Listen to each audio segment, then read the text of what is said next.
Today's episode is sponsored by Coca-Cola. What's the worst that could happen? What's the worst? You know that's no the advertising slogan or whatever they use in the US. Me and Alan were arguing For about Dr. this. Pepper, it's no thing there. Because I remember I said it once. Mm-hmm. I was talking to some American people, friends that I have, and I like referenced that ad, and they were like, "What are you talking about?" And I was like, "Oh, is that no a thing for you with Dr. Pepper? That song?" And they're like, "No, what?" Who's that kid for Zombieland? What's his name? The actor? Yeah. Oh fuck, what is his name? Jesse Eisenberg. Aye. He's in a Dr. Pepper commercial. Is he? Yep. One What? here or one in the US? I feel like it's a US one. Because it's like the one of the first ones where it's like Dr. Pepper. What's the worst that could happen? It's just all this shit happening to poor Jesse Eisenberg. It must be one here then, because that slogan's no hang in the US. But And their ad campaigns. he's American. But they could use it. So- Could be that he was all here doing stuff, So what did they say? doing acting work. What did they say? I've no idea if I don't know if they have like I don't know what it is, are there? Because I mean you would imagine they would have some kind of like little slogan jingle type thing yeah. like that Mhm. for them. I don't know. I have no idea. Because usually they're the same. Like any ad that's like an American product that's like goes some kind of slogan or some shit. Usually they just keep the Yeah. same here, but for some reason Dr. Pepper they're like, we're just gonna make it anything. Do you think it's like a Harry Potter and Sorcerer's Stone? It's like what's bad could go wrong or something. Just pure something overly simplified. It's very strange. Edinburgh. Ironbrew, it's made for girders. That's what they say. That is what they say. So on our way here, Yes. I was being dropped off by Alan, right? Yes. And we seen two kids, and I say they're kids, they must be about 15, 16, Right. coming for the local park. Pished. Like pished. Like, 'Kay. no idea what was kind of wrong with them. You could just tell they were pished. One of them had their joggies down, and they were trying to pull them up on a really very public main road. So sorry whoever's child that was, look after them. And That's then bad. we seen like this old lady in like a duffer thing, and it was really weird the way that she was standing. Like she was standing like with her legs wide open, and she was like hunched over, like I don't know. It was just so weird. Then we seen two police cars with the lights on storming down towards that way. What knows what's going on here? Jesus. It's a bad impression. I don't want to sound like a dick, but I feel like I don't know if I'm a dick or not, because I don't know if I genuinely just didn't know who this person was. But the other day, I was coming back somewhere, and I was at the main street, walking towards this way to get to the house, and I had my headphones in, and a woman was coming the opposite way, and she looked at me, and she was like, and she like the way she looked at me was like she was like recognised me. So I took my earbuds out, and she went, "Oh hi, nice to see you again. It's been ages." I genuinely had no idea who it is. I bet you it was your mum. Like, I bet you it was your mum. I bet she was like, "I've not seen you in ages," and you're like, "Who are you?" You're fucking hilarious. I've no idea who it was, and I don't That's know. weird. I don't know if it is somebody I know, or if she just, because I had my mask on and that, so I don't know if she just thought I was somebody else. Maybe. I don't know, because I did not recognise them at all. Those situations are so weird because do And I was like- you actually sit there and go, "Oh, I don't know who you are"? No, I just played along. I was like, "Oh, it's been ages," and I just kept walking. I didn't know why I stop. I just kept walking. I was like, "I hope you're doing well," and that was it. And she was like, she didn't stop either. So like, she didn't. In my head, I'm like, I don't want to stop to talk to this person because I don't know who they are. But she just kept walking as well. So I was like, oh, thank God, it's just like we're just kind of passing and just saying hi, and that's it. Right. She's no like stopping to like try and converse. So I was like, thank fucking God, because I genuinely, I'm like, I don't know who you are. She definitely was walking away going, "Man, he's turned into a right old cunt." See, I'm really terrible at recognizing people's faces if it's somebody that I didn't know very well. and haven't seen in a very long time, I will struggle to recognise just their face if I see them like years later.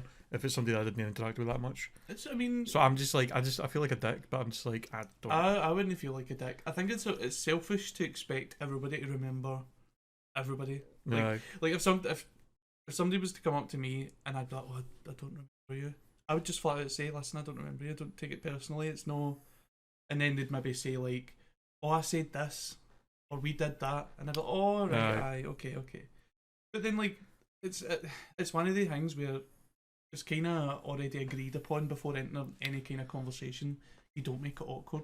And saying something like, I actually don't know you, and I don't think you know me. That's the thing. To me, it wasn't worth it. It wasn't worth the awkwardness of it to be like, who are you? I was just like, I'm just gonna play along with whoever this is, even if I genuinely, even if they did like fucking fuck up and thought I was somebody else. I would rather just be like, I no seen you in ages, and just walk away and be like, I haven't see you later. I would rather do that than be like, who are you? And then have that whole awkward thing with like, oh, I thought you were somebody else, and like, oh no. I mean, I'm just thinking about like Dr. Pepper, what's the worst that could happen? Basically, like that woman, the next time she sees who she thinks you were, and you're like, oh, am I seeing you down the main street? And they're like, I don't remember seeing you down the main street. And she's like, no, definitely it was you.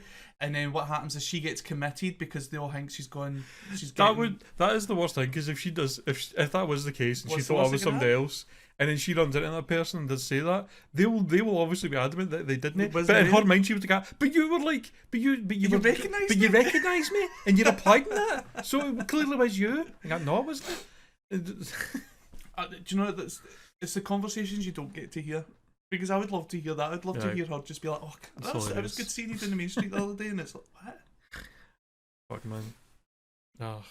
This is the issue, is that in this town, so many people know either my mum or my gran, and so they just know hundreds of people. So growing up, throughout the years, I would constantly meet people that were either like far away family that I'd never really seen, or just family friends that I'd never really seen. But they would know who I am, but I wouldn't know who they were. And so it was constantly a thing where like, oh, I've not seen you in years, and in my head I'm just like, who the fuck are you? See, I like that. And it's so annoying. It's so annoying having so many people recognise me, and I'm just like, I've no fucking idea who you are. I mean, I guess in a wee bit, it's almost like a bit of celebrity. You know, in a small way, you have a fan base. It's so strange, man. But I get the opposite. You know, really? I get people crossing the road to avoid me because they know who my family is. Complete opposite. Kidding. It's fucking God, man. But welcome to the pod, viewers and or listeners. We missed last week. I'll be real. I just need a break. I just need a wee break. That's fair. Sometimes you need a break. And I think that like I don't know. Most of the time, obviously, when we talk, we are catching up. Yeah. I don't want it to be the only time we're catching up. That's fair. You know. I can understand that. Yeah. I wouldn't like that. That's fair. I mean, I'll be honest with you. For the last time we did the pod, which was 2 weeks ago, literally all I've done is just play Elden Ring. I mean, it's literally all I've done. I've just been playing Elden Ring for like 2 weeks straight. I can actually see your fingers twitching the news if you're still playing. It's like... I rage quit. I was playing it. I went to bed last night at 3 a.m, which is early for me, and I woke up at like 8. Right. And then I couldn't get back to sleep, so I was like, I'm just gonna get up for a bit, because I was really hungry. I hadn't eaten before I went to sleep for like a while, so I was like, by the time I woke up, I was like, I'm actually starving. I'm like, I don't feel tired. I'm kind of starving. I'm gonna get up and just have something to eat, and then just chill for a bit, and then I'll go back to sleep in a few hours. So I played a bit of Elden Ring, and I rage quit because I was fighting this boss that I found, and he was kicking my ass for ages. And then what did it look like? It was just some fucking human prick. He was just a normal person, but he was an arsehole, and he was a wee like fucking stealthy bastard, fucking flitting all over the place and doing these grapple moves and slicing my throat and all that shit. And it was very annoying.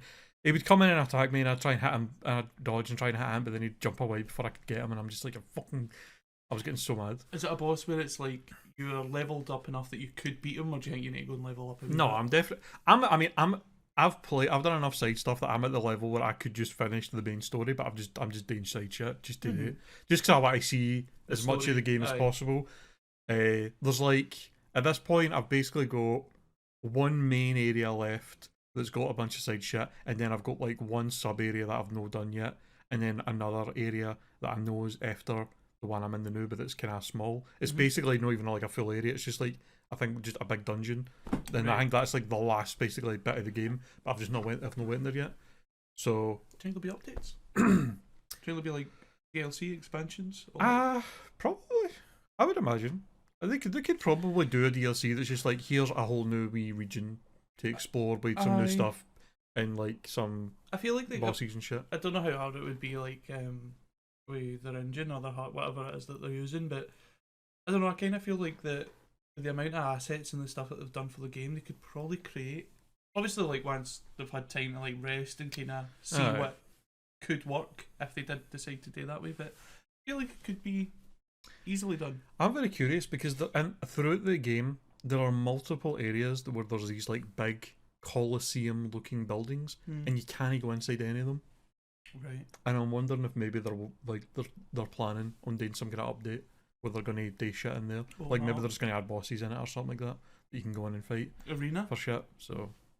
An arena, I loved that. And Darksiders 2, when you completed the main game, you could basically go and do an arena, and it was like essentially just waves of enemies. That would be an interesting thing to do for a Souls game, to have like a wave of like a fucking firefight type thing, just waves of enemies and then like bosses and that, and you get items in between and mere flasks and that occasionally to heal and that. Obviously you'll get leveled up to a point where you know, weak enemies you can kind of just one hit kill, and it would be nice to kind of see like two bosses, like how you basically the arena would just kind of be a death place where you would just go and see what you die on, so you'd maybe get like a boss and another boss teaming up. There's no end to it, it just keeps going until you lose. Until you lose. Which I think would be a great idea, especially for people that play these types of games, because obviously they want the challenge, they want the bragging rights. So say that they climbed up the Colosseum or the arena or whatever they call it, makes sense. I've been doing a bit of PvP as well, invading other people's worlds and fighting them and shit. It's pretty fun. Why? Those poor people. It's the whole point of those poor people. Well, the thing is, you can only invade people who are doing co-op. So you can only when you invade somebody, you're always at a disadvantage because you can only invade somebody who's currently summoning other players and doing co-op. So it's always it's 2 versus 1. Bare minimum is 1 versus 2. You versus 2 people, but you only have to kill the main person. You don't have to kill the people that help them. Right, okay. So and sometimes that sounds hard. Sometimes some people are like, you know, they'll be like, all right, let's just 1v1. You know, but then others are like, no. But then others are like, no, fuck you, get out of my world. Yeah, we're gonna kill you. So it's fun today to try and kill them, and you must expect it. If that's what you're doing, if you're literally invading other people's worlds. That's it. You can't really complain about it being 2v1 when that's like, you know, that's what's probably gonna happen. I did have a hilarious one where I was fighting a guy and we were both pretty low on health, and I've got a spell that I do that summons this ball of light, and it just kind of slowly chases the person and fires all these wee beams. Okay. They don't do a lot of damage, but they just chip at your health, and then once it ends, it like explodes and does a big chunk of damage. Right. I used that on him, and as it was chasing after him, he hit me and killed me. But as I was dying, he was trying to dodge it, and he was low on health, and it ended up killing him as well. So I still got the win. That's pretty good. As long as I kill him, I still get my shit. That'll be a draw. It's technically a draw, but I still got my shit, so... You got yours? You get this thing. You do get stuff for invading. You get these items that like basically are like, in the game when you beat certain bosses, you get these great runes they're called, and it's like if you've got this active, it gives you all these stat buffs.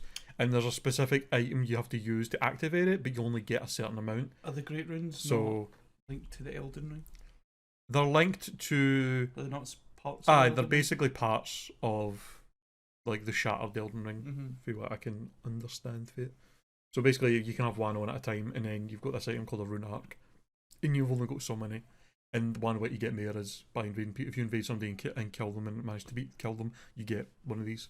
So Okay. it's a good way to like farm them, is to just do invasions, because they're pretty useful. It's Mhm. like pretty substantial boost to your stats or health or whatever. How do you live with the fact that you're ruining other people's days? They should get good. Either don't summon, either don't do co-op, bitch, or just win against me. That's Get it. good. Get fucking good. Get wrecked. That is the one. Is one of the things you always see whenever a new Souls game comes out, and I think it's been pretty prevalent with Elden Ring, because I think there's been a lot more people outside of the Souls fan base maybe getting this one, because it's like open world and that, and people are like, I've never really been into Dark Souls, but this one looks quite, it's open world and it looks, people are hyping it up, so they're like interested in it. Mm-hmm. So there's been a lot of that talk. There's been a lot of, on the one side, there's been a lot of new people playing it that are basically like, this game's bullshit, it's unfair, It's blah too blah blah, hard. it's too hard, they need an easy mode. And then on the other side of that, there's the fucking toxic ass Souls players that are like, if you use summons to play the game, you're not playing it right, and you're fucking and just like pure like gatekeeping, just fucking arseholes, and it's just both sides it, you're just like, god damn it. Do you know what the thing is? See, because I guess because it's popular and people are talking about it, people want to play it, people want to like download it, and they're assuming that it's going to be like a game like every other, where easy, normal, difficult, whatever it is. And if you're playing a game and it's too hard for you, don't ask that it is made easier for you. Just get better. Get better. Either just get better or just accept that it's not the game for you to play. Exactly. We're like, this isn't, I don't play chess. Chess is too hard for me. I can't remember all the wee things and what they do. So just don't play it. One day I'll learn, maybe. It's strange, because I think this is the first Souls game in a long time that's kind of been probably brought in like a lot of this like many new players, because like customer base. Because since Dark Souls 1 came out back in like, what was it, 2012 I think it came out. Since then, all the other Souls games have been like Dark Souls 2, which is a sequel. Less likely people are going to play a sequel to a game that they've played the first one, and Dark Souls 3, same idea. And then Bloodborne was a PS4 exclusive, or PS3 exclusive? PS3 or PS4? It was exclusive to PlayStation. Right. So not as many people were going to play that anyway. Yeah. And then outside of that was Sekiro, but that was, I mean, it was very Souls-like, but it was also very different. I would say that was quite popular though. It was popular, and I think it did win some Game of the Year awards, but it also was like, it was quite different. The regular Souls games, I had a lot of the same like gameplay loops and that, but and a lot of the same like elements, like you kill enemies and get souls, but they're not called souls, and you rest at bonfires, but they're not bonfires, and that's how you let and shit like that. But like, there wasn't RPG elements, like you didn't level up like multiple different stats to make a build. It was like you could get more powerful, but you had one weapon, your sword, that you used throughout the game, and all the combat was about countering and stuff, parrying and shit, rather than other stuff. So it was different. But this is the first like just proper like just Souls game I think for a while that like it's probably brought in this many new people to the fan base. People that maybe don't really know what they're in for. Aye. I mean, people have heard that like obviously George R.R. Martin has done some writing for it, and that as well. That'll probably bring people. They've been like, I like Game of Thrones, so I'll play it, and maybe, as I say, like if a game's too hard for you, don't sit and greet about it. Either do it or don't. I mean, that's the thing. I completely understand people not getting into the Souls games, because they are, they are difficult games. It's not a game that everybody's going to be able to. They're not casual games to enjoy. It's not a game that. It's one of the games like it's not a game that that everybody can enjoy playing. And I understand. I think they're great games, but I would never. If somebody was like, I tried the Souls games, but they were quite difficult, and I just wasn't having fun with it, I'd be like, that's fair. If that's not the kind of game that you enjoy, that's totally fair. I mean, look at me. Like I'm playing Fallout 4 now, and I've kind of modded it so it's easier for me in a way. Like, so the just silly things like, I get the scavenging's a part of the game. Before everybody comes for me and calls me a filthy casual, I understand that scavenging's an important part of this game. I just don't have the time for it. I just don't. I'm sorry. I'd rather be shooting zombies or mutants or whatever it is. But my point being is that game it's got a lot of options so that I can play it. So play it my way, and it's got a lot of options that say someone who wants a more hardcore kind of gaming experience, like survival mode kind of stuff. It's got that as well. So if Elden Ring for you is there's a part of Elden Ring that's just no meeting up to it, go and play something else. There's plenty of games where you can have it your way. No. You know, like plenty of role playing games. I mean, if Elden Ring's too hard for you, consider Fable. Just it. And this is in the opposite. And then the opposite side of that is like, if you're a fucking Souls player that's like, oh, I like using melee only, and I don't use any magic, and I don't use summons and blah blah blah. That's fine if that's what you enjoy, but don't fucking try and shame other players because they use things like summons and that to make boss fights a bit easier for them. Why? It's like don't you can't sit there and be angry at somebody for using tools that the game gives you. I don't get I don't get why these people are being purists about a game. It's just weird. It's weird, like, man. They're weirdos. As I say, like games, there's a plethora of playing games, and a game like Elden Ring, you can play that a lot of ways that you want. I imagine open world. You make your own build.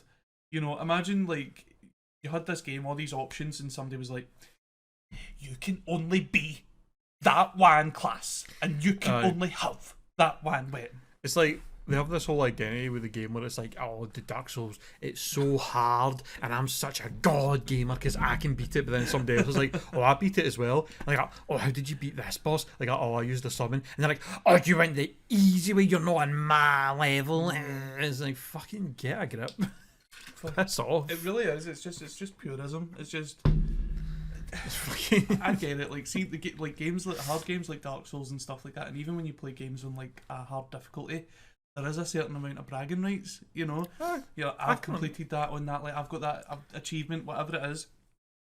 Just let people enjoy their shit. Exactly. It's like just let people enjoy their shit. It's completely legit to be proud of beating something difficult, but don't fucking shame don't be angry at other people for not doing it the way you did it, and for doing it maybe a way that's a bit easier. To people like that, I just say, why did you waste your time like doing it that way just so you can have this wee smarmy moment with me right now? No. Like, why did you waste your time? Because you have. Fucking... God damn it. You're crazy, man. Can we stop talking about Elden Ring, but can we just stop? Sorry. Actually, can we just stop? It's your whole life. It's been my whole life. It's been my whole life for the past 2 weeks. So, you know, excuse me. It's bad enough that big bitch in there's playing it. That's pretty much all we talk about as well. Go into the kitchen to get a drink, Frankie will be in there. And he'll be like, so what you been doing in Elden Ring and all that? And like, oh, I've been doing this. Oh, have you seen this, boss? Have you seen this? How did you get to this, by the way? How did you get by this? That's literally all we talk about. I can just imagine he's like walking by each other and like he's just say like NPC dialogue, just like I don't know. Looks like it's about to start raining. I mean, if we were doing fucking Souls NPC talk, it would be say something vague and creepy, and then just go at the end of it. It's like every Souls NPC. Give some vague bullshit. I'd be like, could you take these grapes to fucking this random cunt? And they go, right, where are they? Oh, good luck finding out. It's like, alright, cool. Fuck you. Snaky bastards. Shit's crazy, man. But there are other games in the world. What have you been playing besides Fallout then? Or have you just been playing Fallout? Literally just been playing Fallout. You know, the way that the world is now, it just seems comfortable living in a nuclear apocalypse. But I'll tell you what I've been watching. Oh. JoJo's Bizarre Adventure. Why? I don't know. That's so random. And I started it at season 5. What? Is that the newest one? I think so. It's about his daughter. It's not about... I think so. I've not watched JoJo. It's one of the shows I need to watch at some point. As far as I'm aware, JoJo's Bizarre Adventure, the main protagonist is the guy JoJo. Yes. But from what I was watching, it was his daughter that was the main protagonist. That seems to be what the new season is. Stone Ocean or something. Aye. But I enjoyed it. Bizarre. It is off the wall insane. There'd just be moments I was watching it, I was sitting, I'd just be like, oh, that's bizarre. But like, bizarre for an anime, because animes are already typically kind of bizarre, but this was bizarre. It's. I feel like it's one.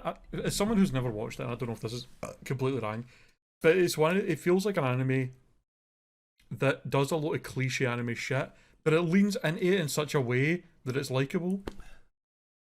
And the way they do it, you know what I mean? I'd agree. From what I've seen, there was a lot of cliche anime things. There was a lot of like cliche stuff. But it's so like kind of tongue in cheek in that way. You're just like I wasn't mad. Aye. I think it's part of the whole feel of it, because as a bizarre adventure. So like those moments in anime where maybe it lingers on a face reaction a wee bit longer, it doesn't feel out of place.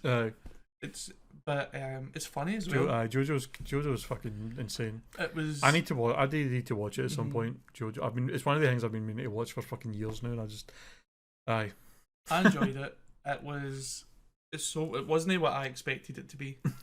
Like, I don't know what I expected it to be, but it wasn't what I expected it to be. No, it's kind of crazy.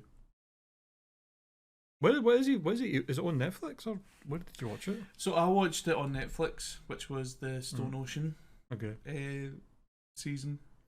I've no idea. Like, if there's any if it's one of these shows that's like you need to watch the other seasons to know what's going on, or if it's like, oh, this is just like a whole new thing and you don't really need to know what's happened before. I've no idea. The season that I was watching, it kind of gave you a great introduction to the world, right, without ruining anything that had happened before. Okay.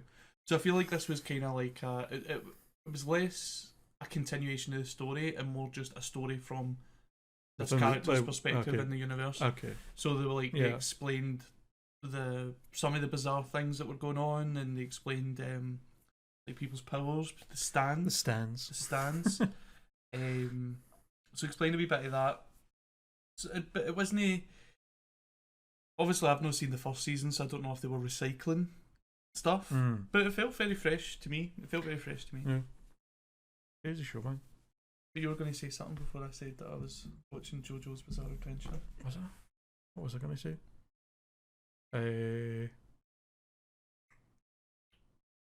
Oh, aye.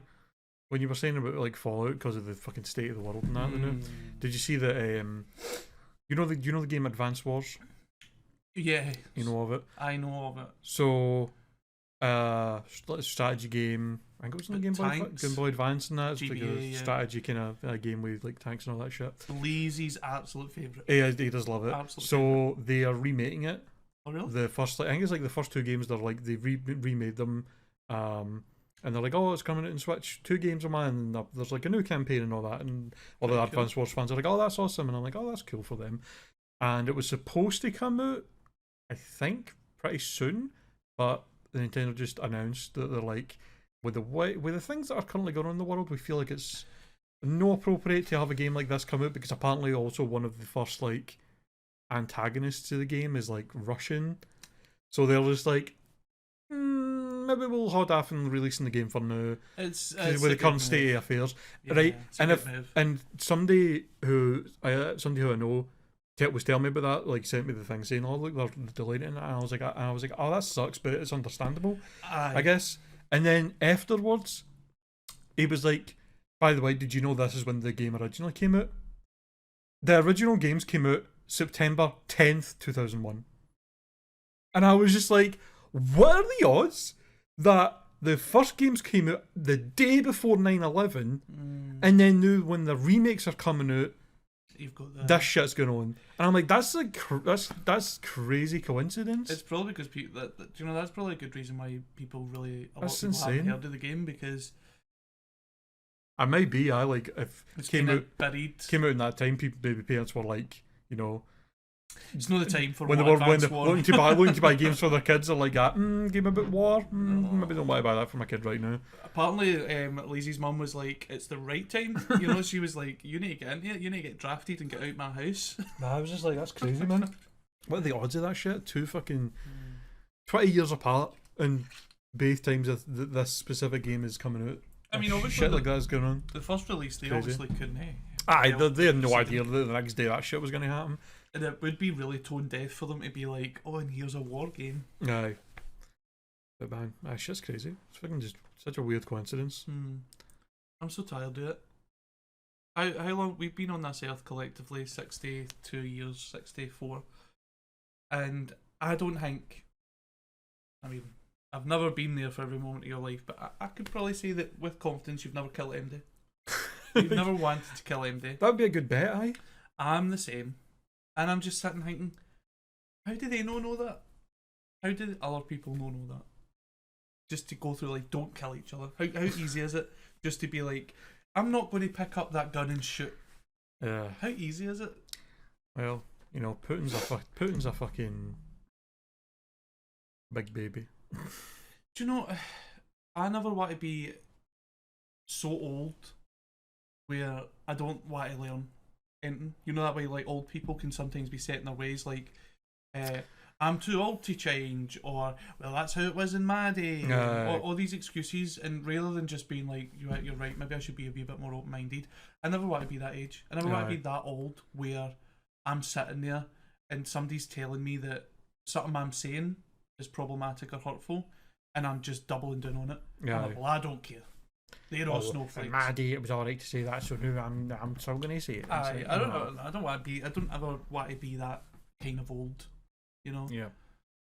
And I feel like that a lot. Especially, I feel like Putin is kind of like that way. He's kind of like, he's a man. He's set in his ways, and he's like, well, you know, fucking. I don't know. I don't know enough about the Ukraine and Russia to comment. All you need to know is that Putin's a wanker, and he needs to fuck off and mind his own business and leave Ukraine to do their own shit. Yeah.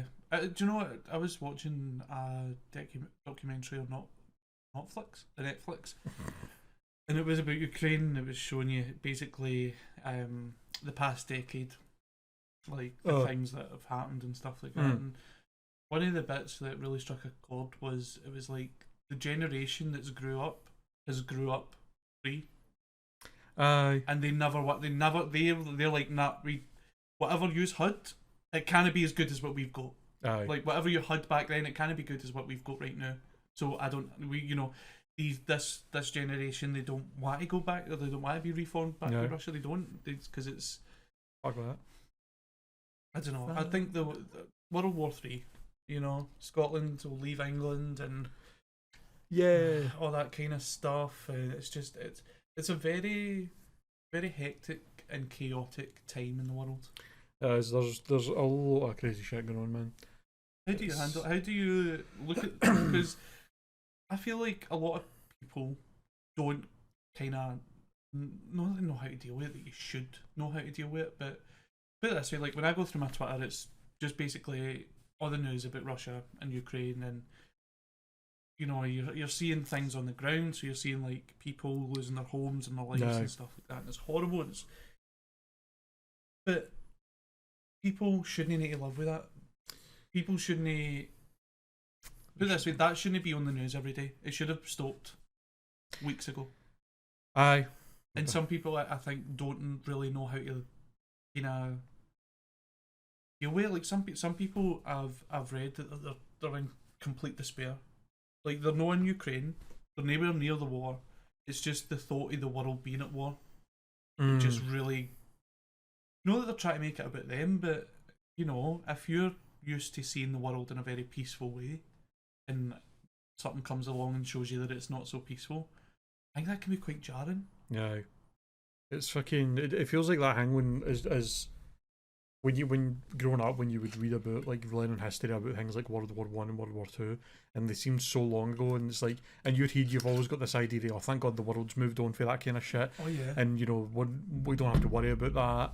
You know, they realised after that, you know, NATO and all that shit happened, and all that kind of stuff. They all were like the world kind of agreed, right? Never again. Let's not do that again because it's fucking, you know, no good shit.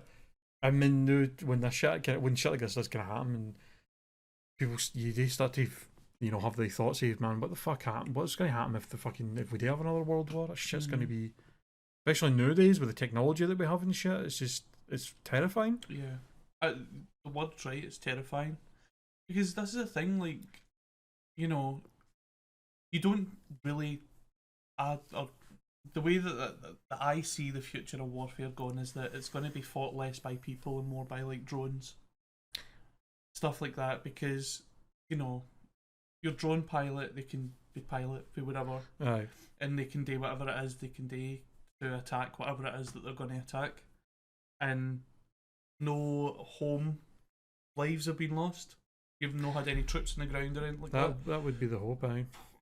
Honestly, all world wars should be settled with this. The two leaders of the whatever countries are want to fight, both presidents have to get together and they have to just fist fight. And whoever wins gets what they want. And then that's it. And then fuck them sacrificing the lives of the people in their country for some petty shit that they want. Mm-hmm. I mean, it's so true. Like, Lord of the Rings, J.R.R. Tolkien, who wrote that, obviously he served in World War II. And a lot of Lord of the Rings is based around the fact of war and its effect on absolutely everything in the world. And for those that have seen, I know you've not seen it, but for those that have seen Lord of the Rings, you'll know exactly what I mean when I talk about like fellowship and war and the horrible effect that it has. It's just weird how some people haven't learned from it. There's like all these kind of different adaptations of why war is bad, and these old cunts want it because it makes them money, or what They just don't care. They just don't care because it's more about how they'll be in a year's time after it's all happened, and it makes me sick to my stomach. It does. It really does, because if they were to bring back the draft, would you get drafted? I don't think I'd be fit enough to. I mean, like, that's the thing. I think, was it Elvis? Elvis said that he didn't want to fight in the war because he was a pacifist. I think so. That sounds great. Something like that. I might be wrong in that, but I think I would take that stance. I'd be like, no, I don't. I'm not against you, but I'm not going to throw myself away to keep the idea, whatever it is you are. Aye. I just fuck, man.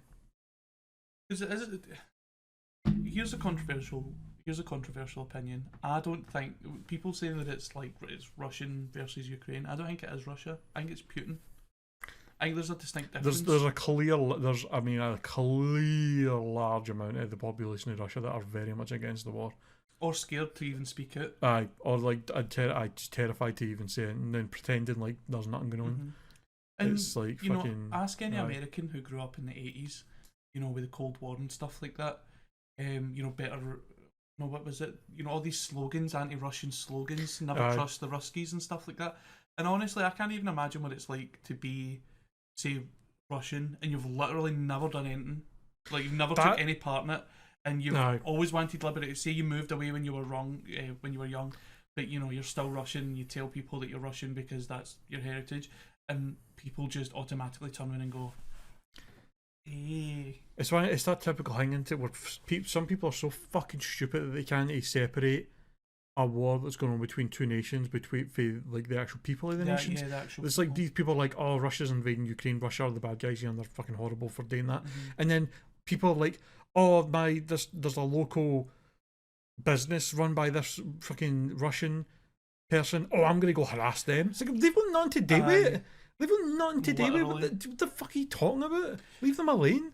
It's the absolutely insane person. It's the same. The people that are still kind of xenophobic to German people, like even after the war, like or people that it's just these stereotypes and like these just dangerous ideas on people that. Do you know it's down to the government sowing the distrust. It's down to the government's basically saying, grass in your communist Russian neighbour. I mean, the anti-communist and Russian propaganda was so fucking effective in America. I mean, look how bad it is. They just think everything is. They just accuse everything of being like communist. That isn't like. It's like, oh, this isn't within my fucking. What I think the world should be like. Oh, it's communist. Yeah, but it's no. Mm-hmm. That's not what communism means, but they just say it. It's just a buzzword to them now, rather than an actual like ideology. Communist means bad. That's all it means. To them, it just means bad. It doesn't mean what it actually means. Like if somebody was to go like that, do you know what? I want everybody to be able to have the same quality standard of life, and I want that throughout. And somebody was like, do you know that's a great idea? And you're like, I call it communism. Pitchfork, you know, boo, boo. I do love when you see pictures of fucking people that are like, they post shit of things that are currently happening in the world, and they go, this is what the liberals this is what the liberals socialist world will look like. And then the responses will be like, this is what the current capitalist world looks like. This is what it's like in your capitalist world that you're so proud of. Mm-hmm. So what are you talking about? I love it. Like, I love the dissonance here, where they're like, they know that what they're looking at is wrong, but rather than blaming whatever's made it wrong, they're like, right, what scapegoats have I got locked in my head? It's like, this is happening under the current regime that I'm so proud of, of the way the world works. And but I'm going to blame it on a thing that isn't actually in place, but people are wanting to be put in place, even though that's clearly not the cause. It's just it baffles me, the logic they have to go to get to that. It's just like, what are you talking about? Like, I'm just imagining like what these like really paranoid Americans being, you know, sitting hunkering in their bunkers or whatever it is, because like a communist has moved next door, but it's not actually a communist, it's like a Buddhist or something like that, and just they don't know. They're just like, that guy gives away all his shit like a communist, or that guy dresses in red like a communist, you know. It's absolutely crazy, man. I always find it really weird, just like, see, watching American TV programs, and obviously like dated ones would have that humour about the Cold War and about Russians and stuff like that, and I never thought anything of it until like there, where it's just like, it's fucking shit's crazy, man. It's like the gay agenda. Apparently all the gays just get together and go like that, how can we ruin their life? The gay agenda. Tell you what else I've been watching. It's this sitcom programme, right? British sitcom, starring Ian McKellen. Alright. And this other big actor who is a very good theatrical actor, did a lot of Shakespeare, did a lot of like ancient Greek stuff. I imagine him and Ian McKellen probably did shit together. Aye. So they're like two elderly gentlemen. Okay. And the sitcom is based on, they're a couple. Okay. And they live in this place and whatever, and it's called Vicious.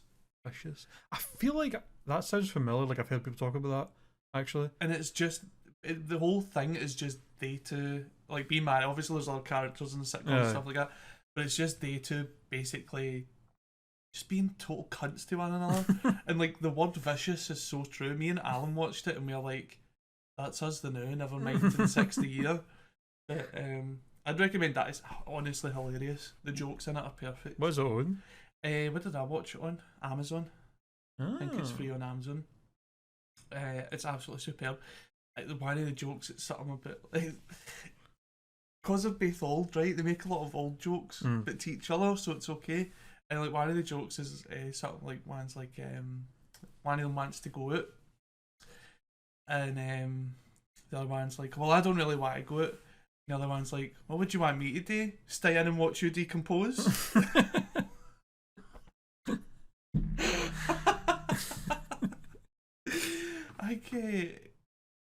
One of the other insults was like, you look like a deflated balloon with teeth.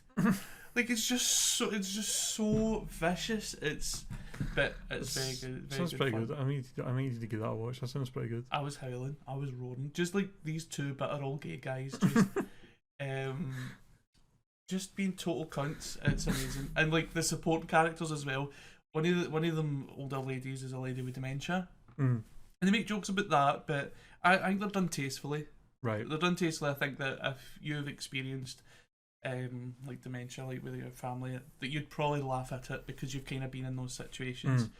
The other one's like this nympho-alcoholic, and honestly, it's just hilarious. Just the hijinks, because it's just like it's like one of the old British sitcoms, like that kind of style, set in the one room, kind of in and out kind of thing.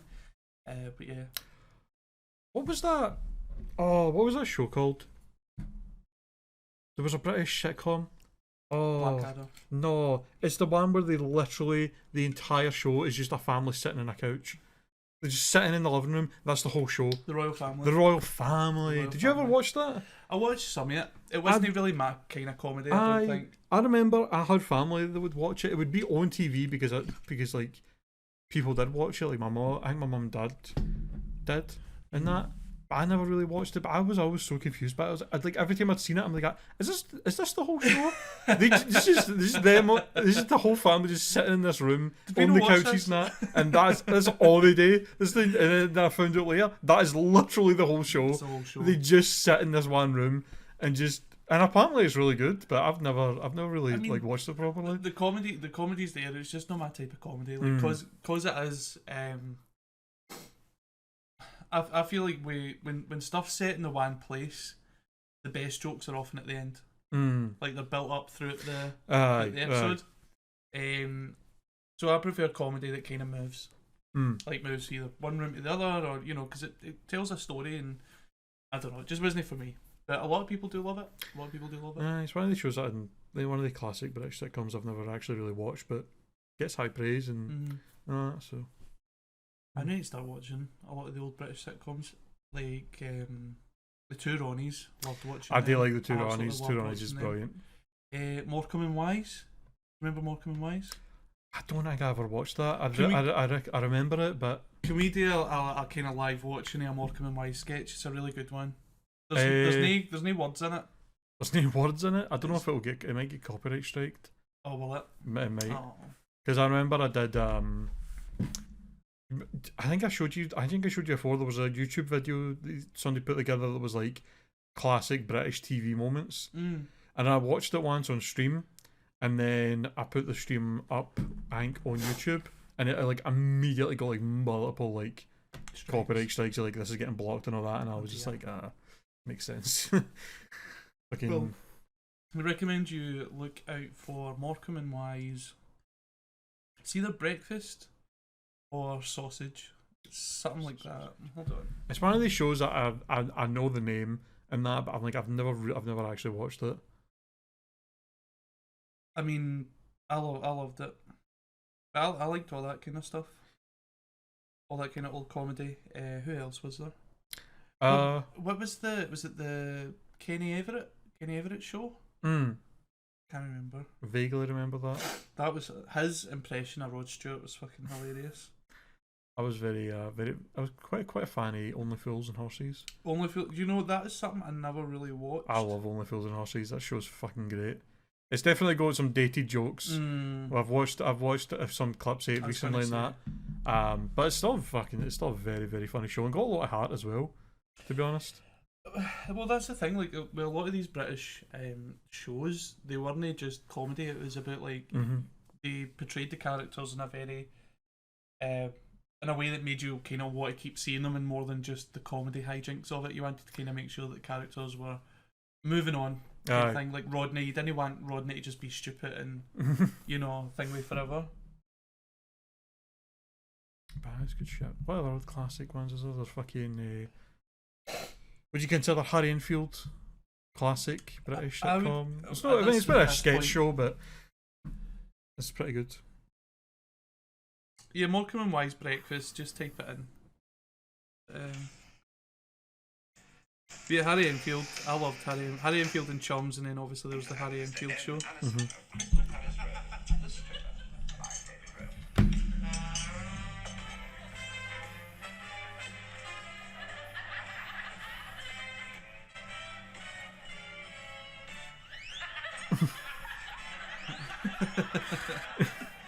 It's just that the whole way they're making breakfast.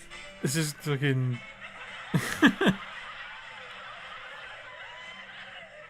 Man, it must have took fucking forever for them to get this.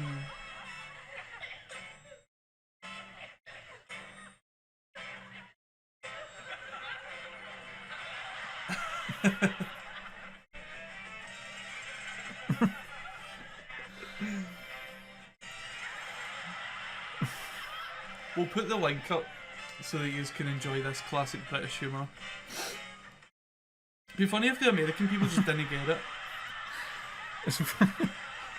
I mean, this is the kind of comedy that like translates very easily because it's all visual.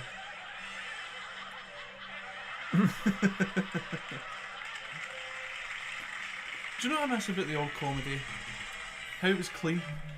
You know, there was never any kind of like dirty jokes, or they didn't rely on entendre a lot. It was just funny people doing funny things.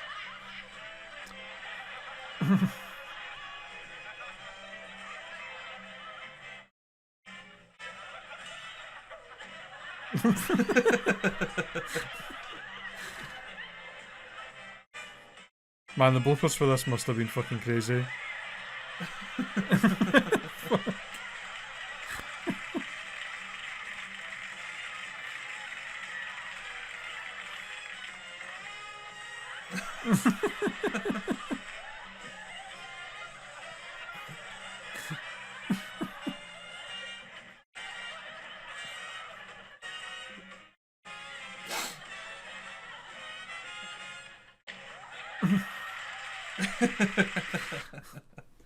Fucking hell. I don't know why that reminded me, but the when you were saying the Two Ronnies, though, I think my favourite bit for the Two Ronnies is when the mastermind, where he does answering the next question. Is like his subject is he answers the next question. Aye. It's so confusing. It's so confusing, but it's so fucking good. But my favourite sketch is probably the Four Candles. Oh, Four Candles is fucking great as well. Because it's do you know, it's funny because it's the British dialect that's funny. You know, it wouldn't translate to kind of any other country. I don't think. Aye, some of the shit you're like, you would definitely like. Some people wouldn't understand how that works. Why it's funny? Why that's funny? Aye. But it's fucking it's good shit. What are you having for dinner tonight? I don't know. I've just ate some sandwiches before you got here, so probably won't be eating dinner until quite a bit later. I had Burger King today, but I told you that. You did. Do you want me to list to you all the things I had at Burger King? Go for it. I had a steakhouse Whopper meal thing, the crispy chicken, had chicken nuggets. Jesus. I'm fat. But I mean, damn. I was saying that all Burger King burgers taste the same. I think that you know what's really weird about Burger King? Doesn't matter if what beef burger I get, they all taste the same. I think the strangest thing about Burger King is my favourite thing that Burger King make is their fries. Chips are good. Their chips are amazing. It's the best thing they've got. Which is weird because they're called Burger King. You'd expect their burgers to be the best, but I'm like, if I wanted a burger, I'd probably prefer just if like I wanted like fast food burger like that, I'd probably just want to get a Big Mac instead of a Burger King burger, to be honest. But their chips are like fucking amazing. I don't like McDonald's either. I think McDonald's kind of there's no flavour in a McDonald's stuff to me. It's all just kind of like it just hits the market where it is and that's it. Fair.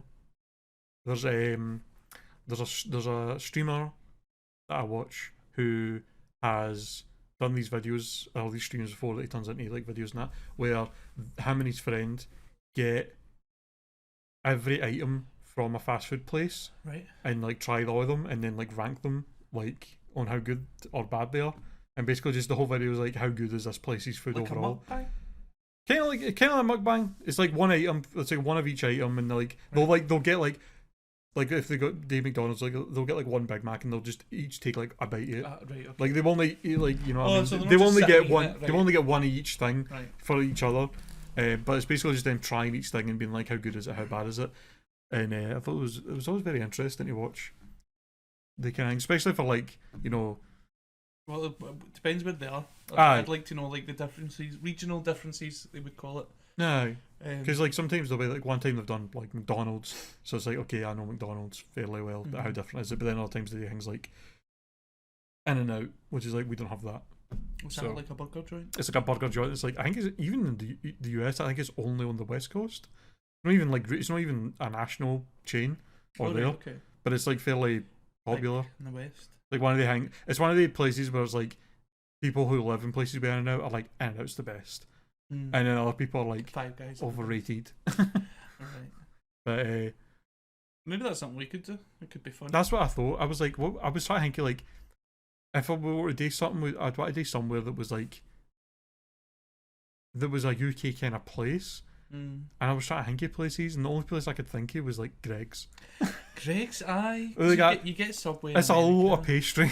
It's a lot of pastry. It's a lot of pastry. And a lot of cakes. A lot. I don't know. That's the thing. The cakes. I feel like the cakes is like half the shit. aye. It's like it'd be too many cakes. See, like when you go into Greg's, they've got like the sandwich counter, and they've got like the hot sandwich counter, and then they've got like other baked goods, and then other cakes. Aye. It's a hell of a lot of shit. Like I feel like if you did that for Greg's, it would the best way to do it would be to just like do like just the pastries, like a steak bake and stuff, and then if they've got any like cakes that are like an exclusive Greg's thing, rather than just being like I am gonna get like just a donut and an Empire biscuit. It's like okay, but you can get them anywhere, and they're not going to be that different in Greg's than they are for other places.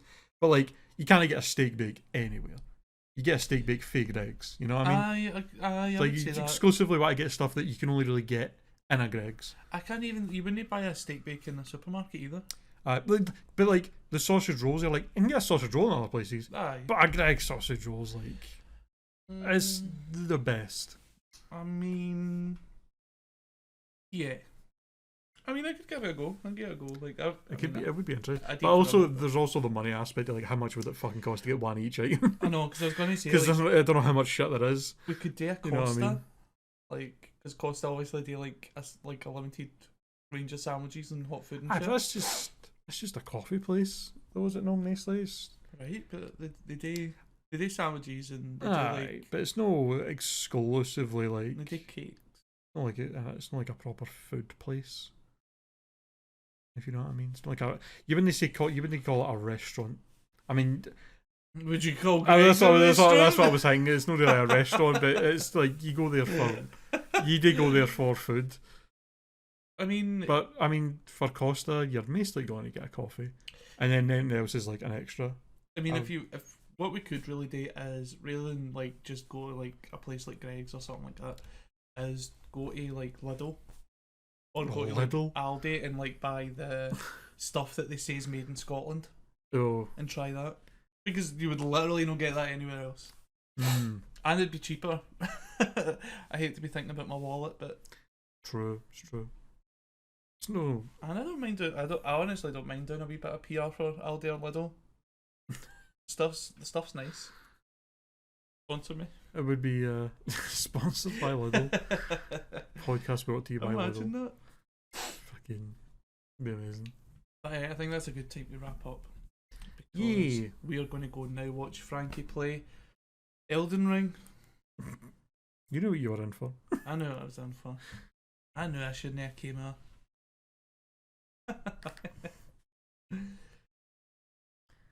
Well, thanks for watching, Thanks for watching, guys. and we'll see you next time. And we will see you next time, where we might be eating shite.